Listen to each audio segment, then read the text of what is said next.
Okay, let's get right into our program. Today we're going to be discussing UX, best practices for digital marketing.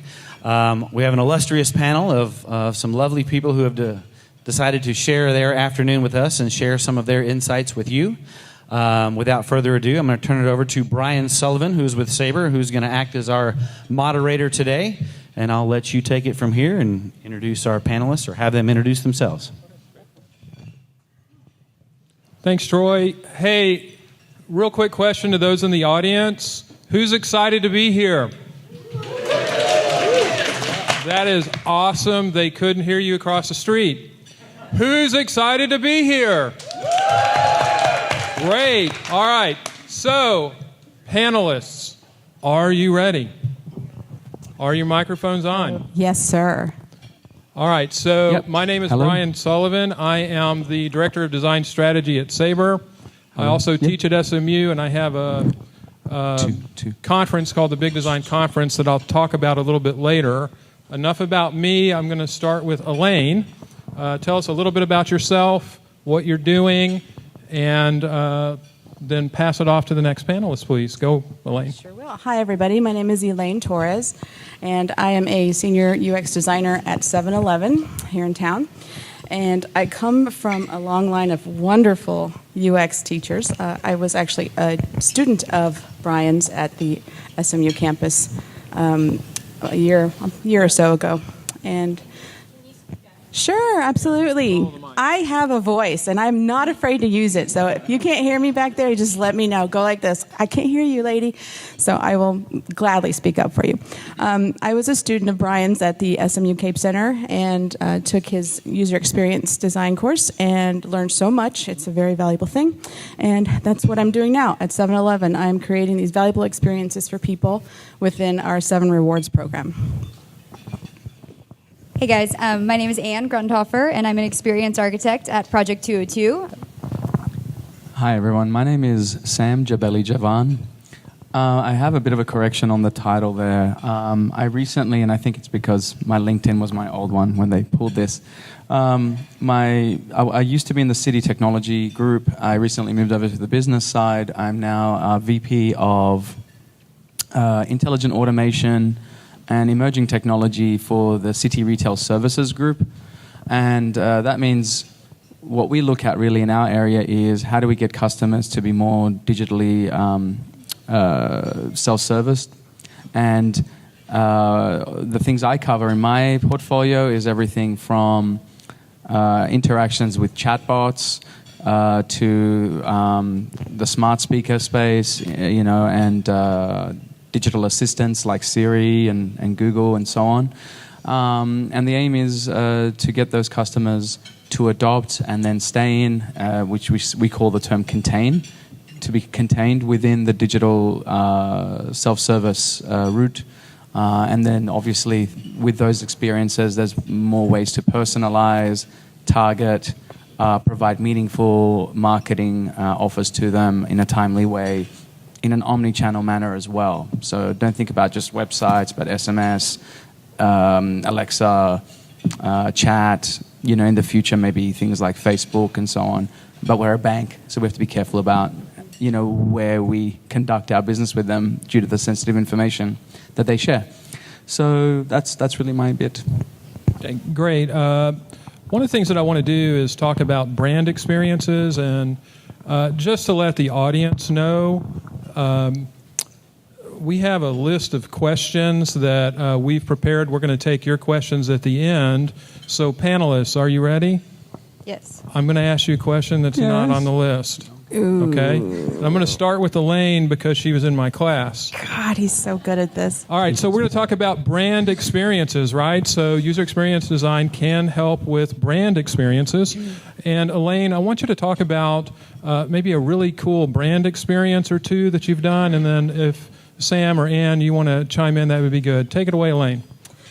Okay, I'm going to swallow this mic. No, I can tell you guys a little bit about some of the brand experiences that we are doing right now at 7-Eleven with regard to augmented reality. We have been able to combine the retail space with fun, augmented experiences for consumers. And in doing so, I'm not sure if any of you are familiar with our Deadpool experience within our 7-Eleven app. Raise your hand if you are. If you are not, you need to go Google more, because it is a fantastic way to bring the retail space into the future with augmented reality and putting that in front of consumers. So one of the things that I have been tasked with is bringing that experience and incorporating UX design from beginning from the idea conception all the way through to production. And in doing that, we are creating these moments, these interactive moments where augmented reality meets the retail transactional element. So being able to go and purchase a bottle of water and unlock a really cool experience is a very neat way to connect the retail consumer with something fun for our brand. So that's what we're doing right now. Okay. Anyone else? Sure. So I can't really talk about the specific clients that we work with under NDA. It's really annoying. But a lot of the experiences that I've been doing recently deal with design systems, and so that is probably one of the most holistic things that you can do in terms of brand experience. And I recommend anybody that doesn't have a design system. They are so helpful, which is they're reusable components that you can use within software experiences, and you are really working closely with not only the software side but also the brand side to make sure that you have a cohesive experience from colors to typography to even voice and tone, and how you're actually talking to the user and how you want them to perceive your brand. I've got a little bit. We are in progress on this one, so it's not in production yet. But essentially, with the chatbot experience I spoke to you about in my intro, we are now exploring how that should work in a way that is conversational, genuine. So we're not talking about pretending to be an agent or a person, but essentially, how does that chatbot work with the customer in a way that is intuitive and the customer is allowed to speak naturally? And while we keep it, and this is the cool part, I think, keep it within the brand of the retail services that we partner with. So our partners are people like the Home Depot. I can tell them who my partners are. The Home Depot, Best Buy, Macy's, all these other people that you might have heard of, where like L. Bean, a whole bunch of other smaller brands like Honda Power Sports and so on. And what the conversational bot can do is actually speak with their brand and tone and terms and actually analyze what their customers talk like as well, and then talk to them in the same way. So that is a brand experience, and it's not about the logo, it's not about the colors, it's really about the language that we interact with them in automatically, which is kind of cool. Like, it's kind of new to be able to have a robot basically talk to you in a way that the brand wants them to be talked to. So thought I'd share that. So, quick follow-up question. This is for you, Sam. You work in more of the early visioning space. So, can you talk about maybe some ways that you work with marketers, marketing departments to maybe create a vision initially?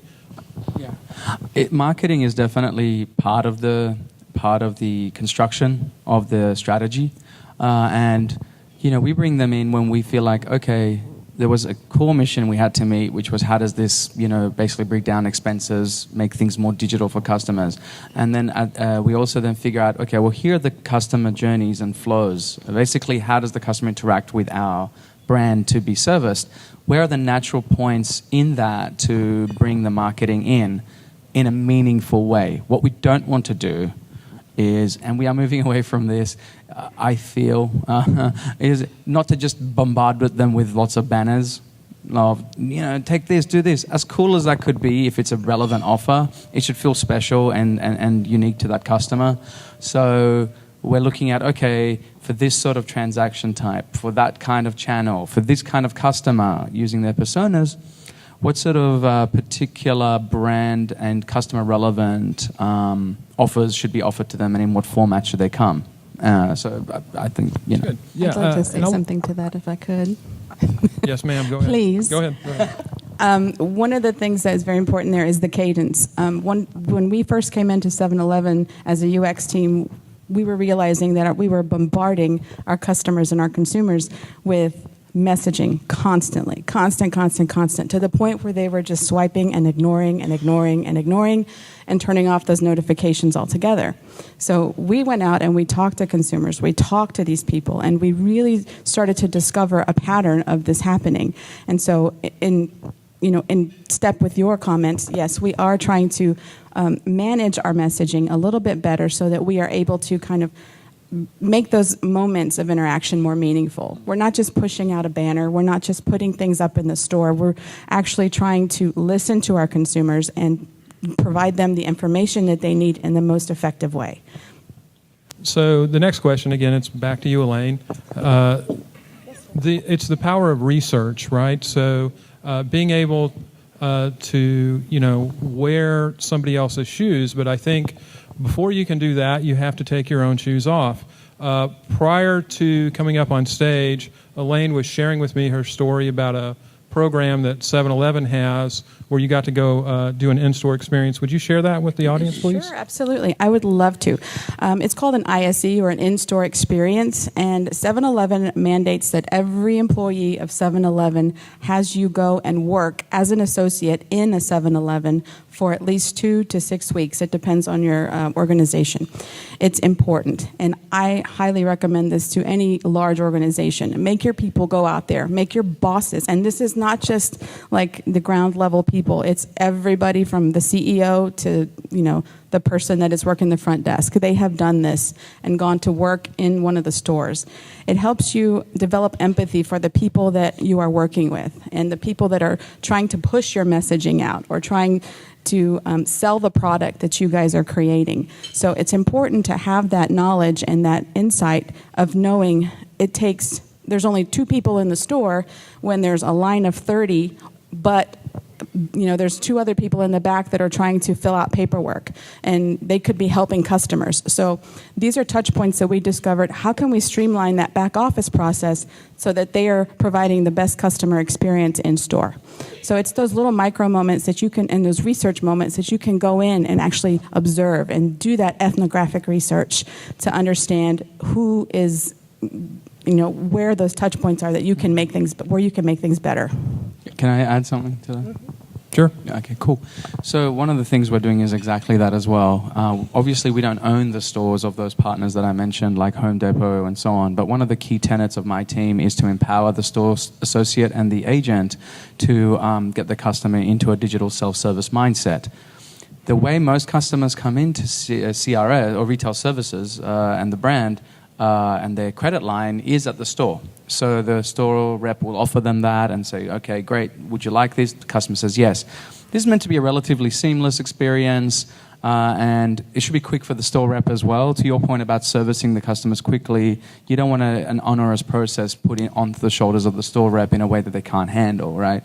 So we do research with them, understand where their pain points are, what is it they feel could be improved about that, and at the same time, how then can we get them to help the customer to understand all this self-service that they have available in a way that they will actually remember it. And so a lot of this is about listening to the customers, listening to the people who service the customers at the front lines, whether they be agents, people in the kiosks around or whatever, and stores. Any touch points you can think of, and getting hard quantitative and qualitative data, both, from those groups, and actually then figuring out the way to, I don't know, divide, I'd say is the right word, right? But dividing those into meaningful things like different demographics or different personas, different times of day, using different analytics to figure out how you deal with those things in those times.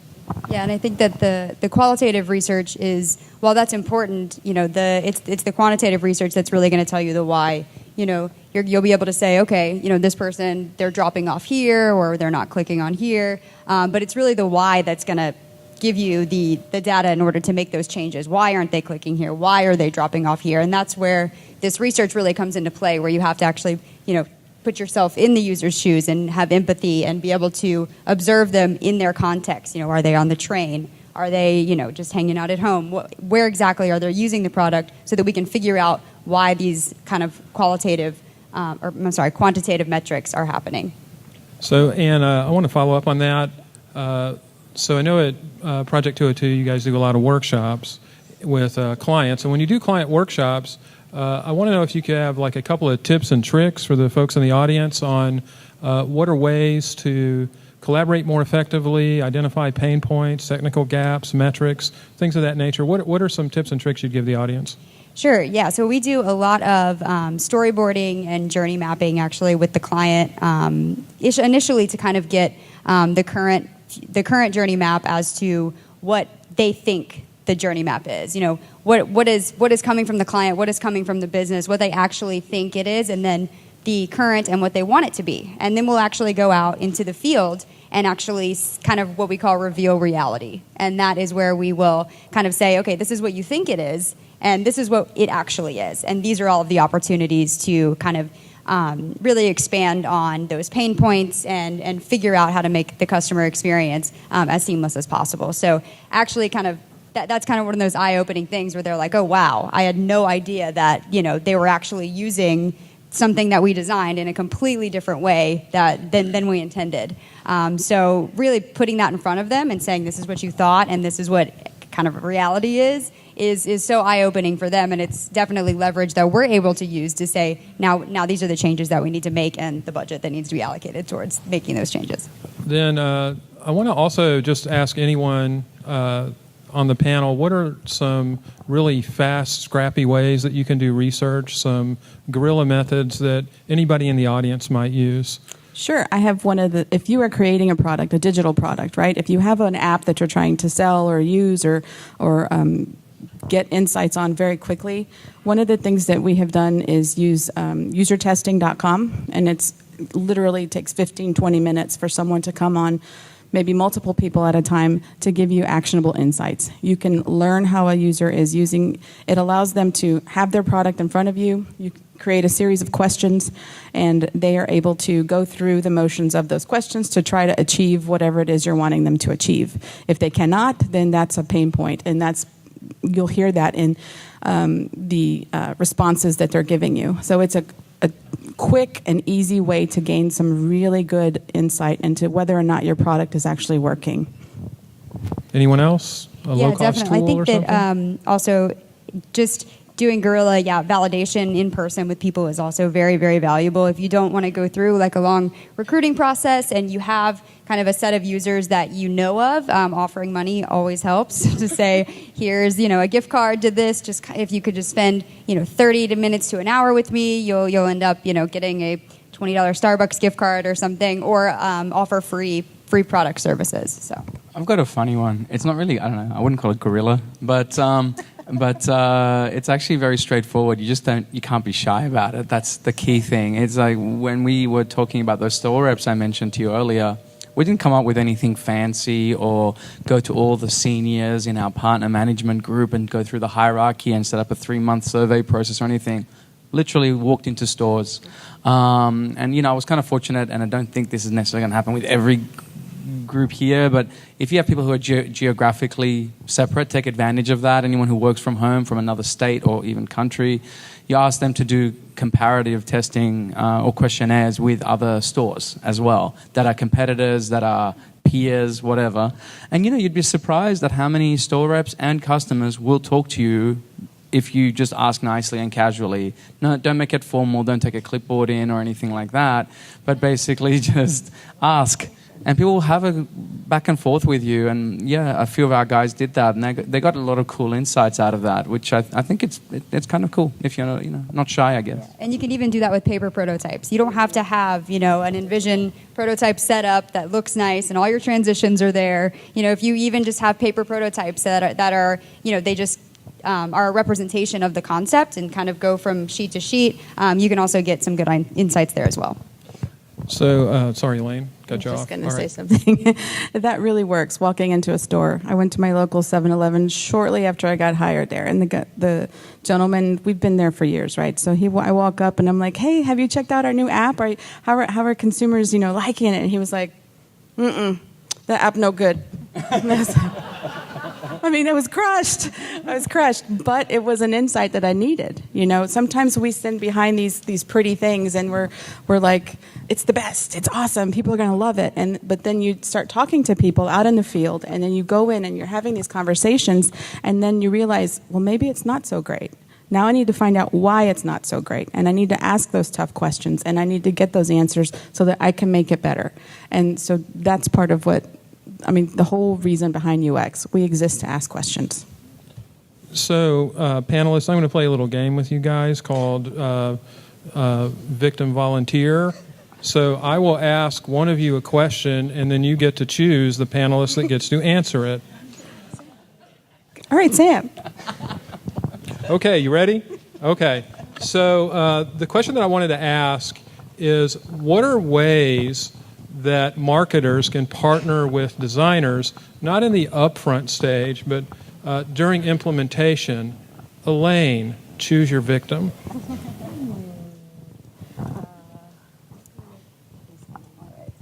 So I think that marketers and UX teams need to be involved together throughout mostly everything. I mean, there's so much overlap there. I mean, just with UX personas. I mean, UX personas, they have kind of a set of users. Because if you're designing for everyone, you're designing for no one, right? So we kind of have these personas in our head of these people that we are designing for, so that we can have those in our head at all times. Now, marketers have those as well.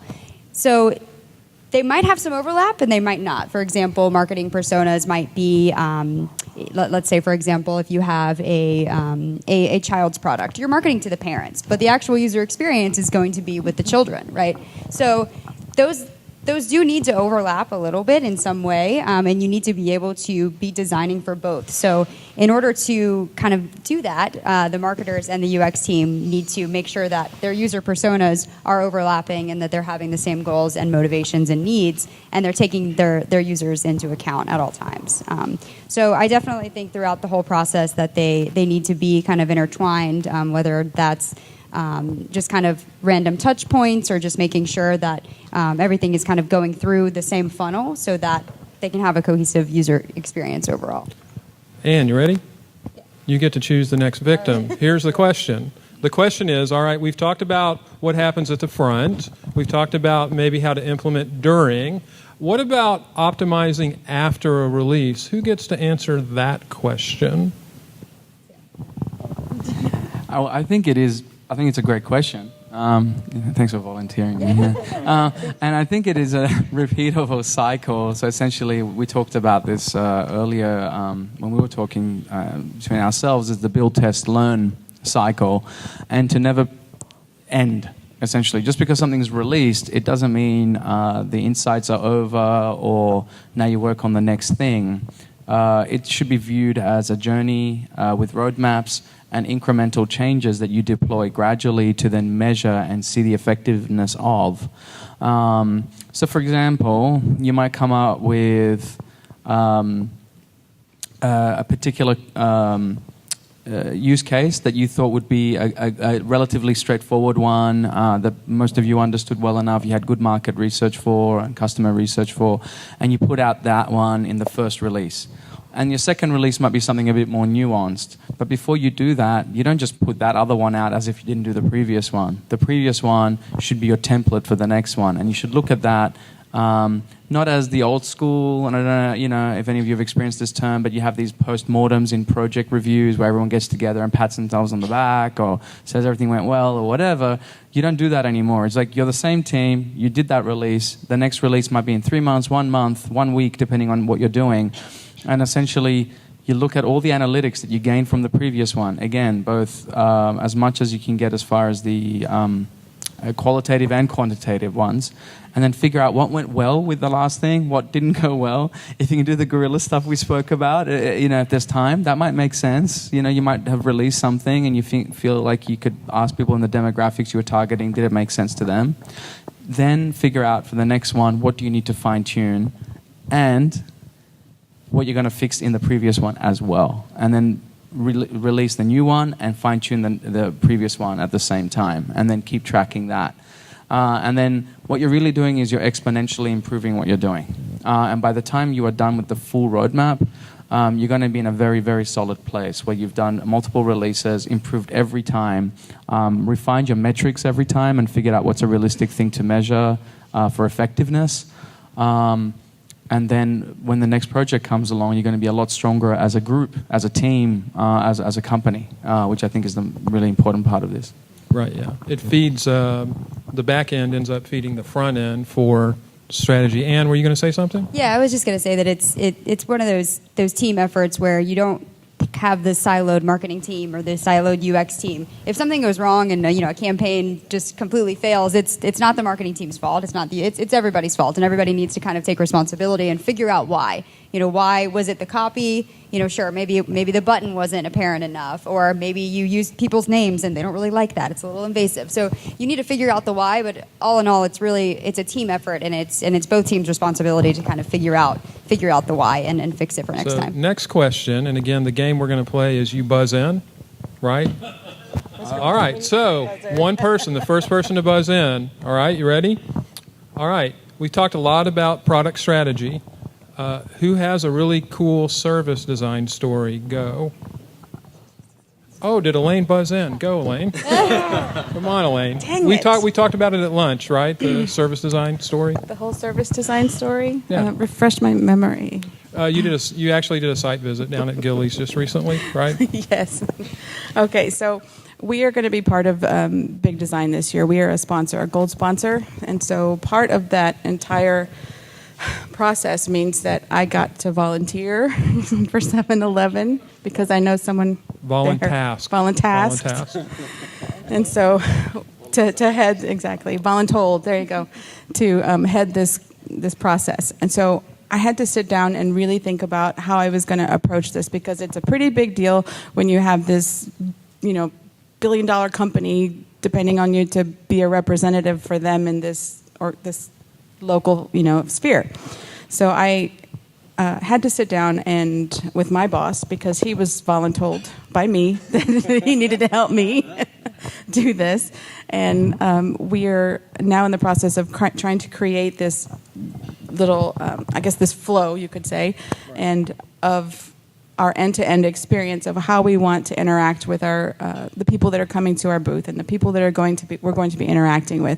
So that involves everything from logistics to setting up our tables, how we're going to have these things happen, to lining up vendors, how are we going to work with our vendors to bring in some product to sample with our people. So this whole process has involved it's a big service design project for me, and it's allowing me to understand really the entire ecosystem of what it takes to put something like this on. I probably won't do it again, but I'm just saying service design thinking really does help in this instance, because it allows me to focus on those various touch points. You also had mentioned, you're a new team, right? Yes, we are a very new team. So one of the things that Elaine mentioned at lunch is she's having to create these service design maps, how I can interact with different parts of the business. And you want to just share a few of the stories that you were mentioning at lunch? Sure. So part of the process that we're doing is creating service design maps. And we're trying to think holistically, because we have different products and different teams, so to speak, that are all going to be encompassed in our UX team. So we have different people on our team that are working for different products, but we are one UX team. So we have created this holistic view of how every product and how we're going to explain every product at this conference. Creating these service design maps and these experience maps is a very important piece of that. So we're taking into consideration how they are presenting their products to the world, how each one is doing that, and how we can effectively do that at Big Design. So the service maps really help. And sometimes with these maps that we're talking about, it's with your stakeholders, and stakeholders are important because they can make or break a product. Indeed. So I want to make sure that we have enough time for questions from the audience. So I think we're going to go ahead and open it up. So if you have any burning questions for the panelists or for me, happy to pass that along to anyone that has a question. Do we have an extra mic? I'll toss this one out to you. There we go. There we go. First question. Oh, no. Go ahead and ask. I can repeat the question. It's fine. On the consumer's journey, path to journey, whatever. Okay. On the consumer's path to journey, when you talked about how the client had their idea of what that path to journey was, and then you brought them the reality of what, because I come from an advertising background, so we experienced that a lot. I'm curious, how were your clients' reaction when you bring them the reality? And can you give, without disclosing clients, some more examples how you kind of walked them towards the reality with opportunities? Sure. Yeah. So most of our clients are. They kind of hire us to be experts. So they're actually looking for that. They want to be wrong in a lot of times. So it's perceived very well, especially because we have a lot of research to back it up. So it's not just like, we saw one person and they did this, and so that means that most of your customers are doing this. No, we actually go and we go to people's houses and we watch them use the software in their environment or wherever, whatever the product is. In this instance, it was their homes, so it was very personal. We saw their dog running around, and we saw their their children running around, and mommy, when's the food going to be here? Mommy, things like that. So we were able to also what we do is called kind of their emotional path, and it's kind of like, okay, so they're ordering and they're kind of happy, and then they can't find what they're looking for, and their emotions kind of go down, and now they're here and they're kind of upset, but now, okay, they get a coupon for this, and so they're happy, and then they don't know where their food is, so they're kind of down. So whenever we're able to kind of reveal the nuances in the software, and they're able to say these are opportunities for improvement, and then also areas where marketing can come in, like upsells or something like that. This is areas where these are maybe being a little too invasive. People don't like these upsells right here. They think they're part of the cart. They don't, they're getting mixed up. So they're presenting with opportunities, not just saying, hey, you're wrong, and this is how, just you're wrong, but these are how we can fix it, and kind of spinning it to, a more positive light. That's kind of how we try and say, okay, now this next phase, we're going to take these opportunities and actually give some answers to the questions that they have on them, and kind of create the correct way to do it so that the journey is seamless. So I also will take a little bit of liberty to answer that on how I address that. So I call it the fog factor with people, FOG, and it's an acronym for facts, opinions, and guesses. Facts, opinions, and guesses are all good. What you were saying before is that somebody had an opinion on what we should do. Opinions are great. It's a guess. It's just not right now. I'm going to echo what Ann said. The thing that we need to do is study the current state user journey. Once we do that, what are the pain points that person has? What are the metrics? How do they see success? And what are gaps that we have in our services and our products? Then we brainstorm on what those opportunities would be. One of the things that person may have brought out is a really good opportunity. Share it at that time. Let's get an understanding of pain points, metrics, and gaps first. Then we can enhance the user experience with those opportunities and guesses. It does require a little bit of education, but I think every panelist here has a success story that we could share. Do we have another question from anyone? There we go. Yes, sir.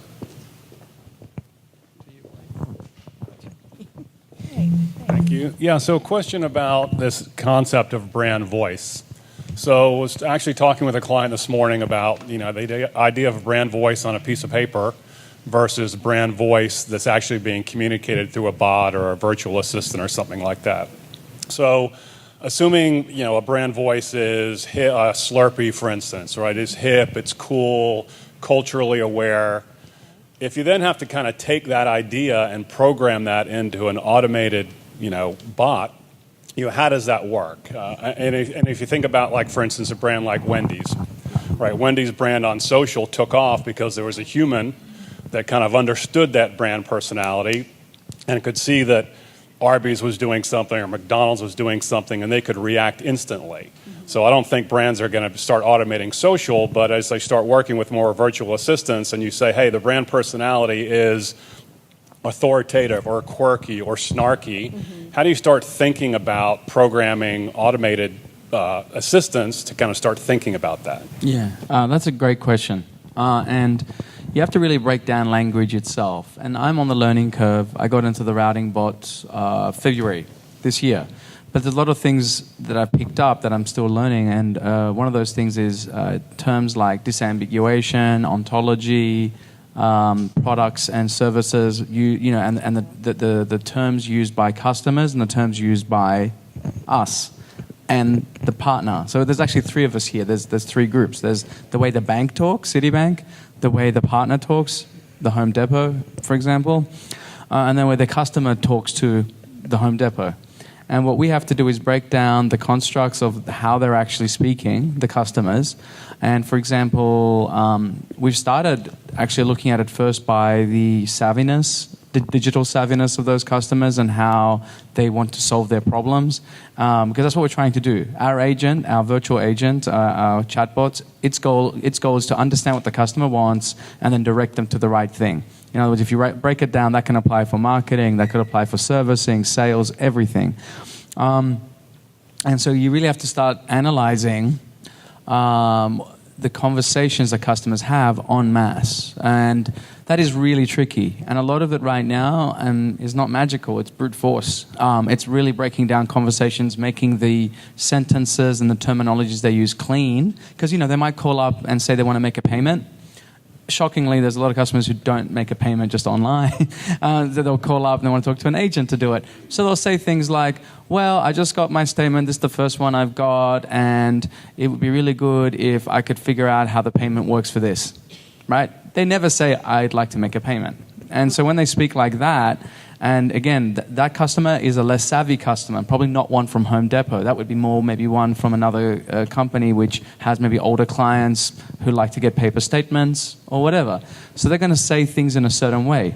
The Home Depot one might actually say, I tried making a payment online and it didn't work. Can you help me? That's how they'll talk because they're used to doing chats.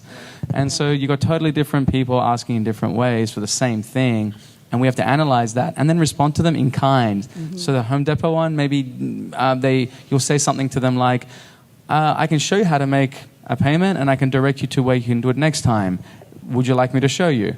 Whereas the one from another brand who needs more hand-holding, and you know that because of the type of customers they are, and we've looked at them, we say, I'm going to take you through that step by step, and then I will direct you to it going forward so you can do it yourself. But please come back to me again in the future. Come back to me directly, the chatbot, via text or via chat or whatever, so I can help you again. So same problem, totally different customer, totally different partner, different way of talking to them. Does that make sense? Yeah.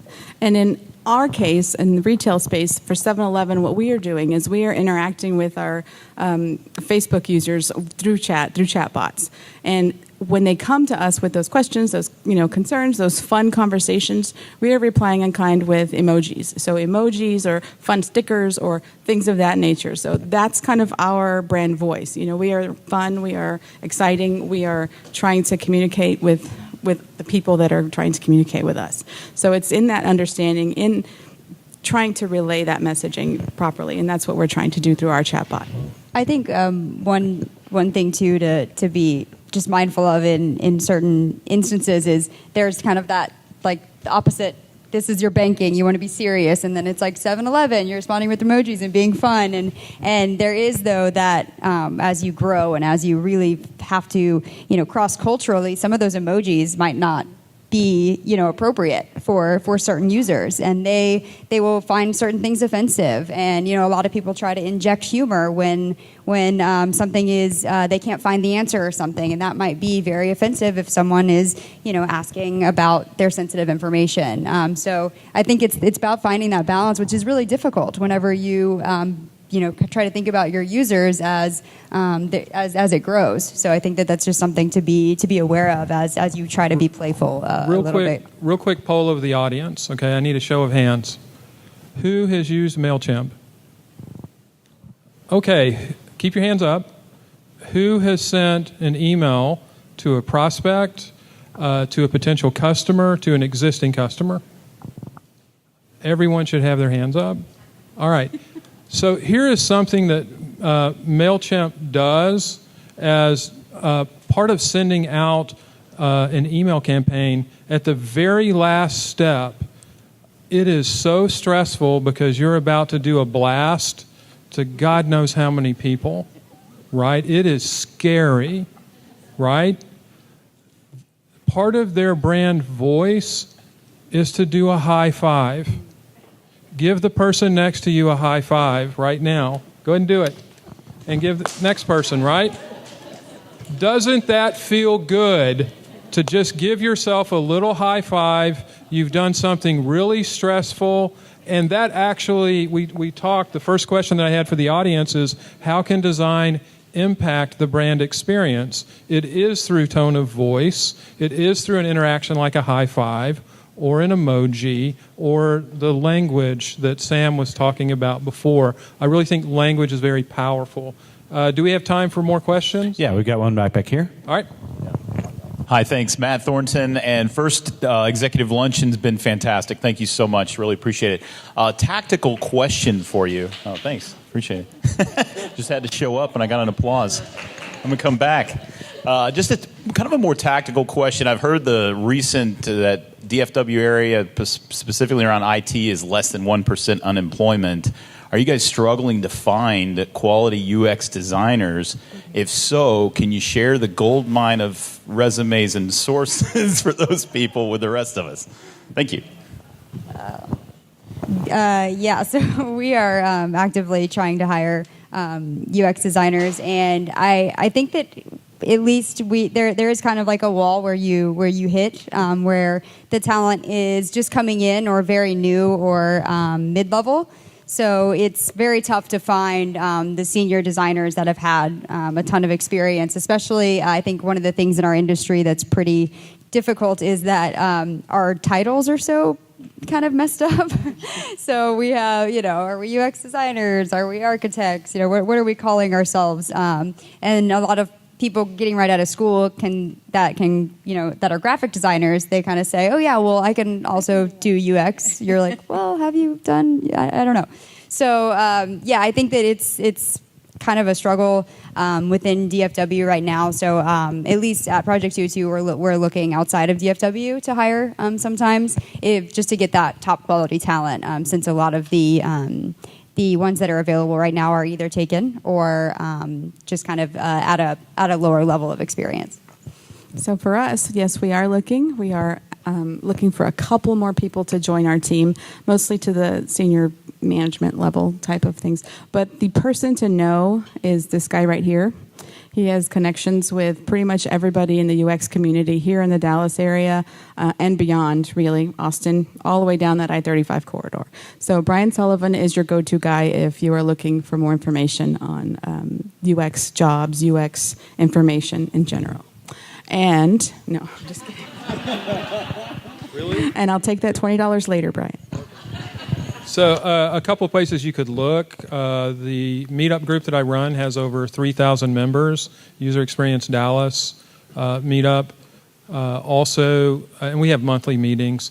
We're really blessed, though, in terms of a farm system. SMU, UTD, UNT, TCU, they all have their strengths when it comes to all aspects of design. Ethnography and research really strong at UNT and UTD. Design thinking extremely strong at TCU as well as SMU. We're blessed with the ATEC program at UTD, which is a balance. Elaine graduated from there. It's a balance between product engineering and design, and they're running thousands of people through that program. And then we have a lot of continuing education programs, both at TCU, SMU, and UTD, so people transitioning from graphic design. So there are institutions that are in place and programs that are in place to support the need that we have. But yes, it is around 1%. And then when you have really big companies like Toyota and Liberty Mutual, it just has more demand on the talent pool that we have. And that's why places like Project 202 has to go outside. But we do have these programs in place at the schools, and we'll have about 1,200 people at the Big Design Conference, and they'll be looking for work there. And then I think that's it, Troy, right? That is. Could we get a round of applause for all of our panelists? Appreciate you all so very much.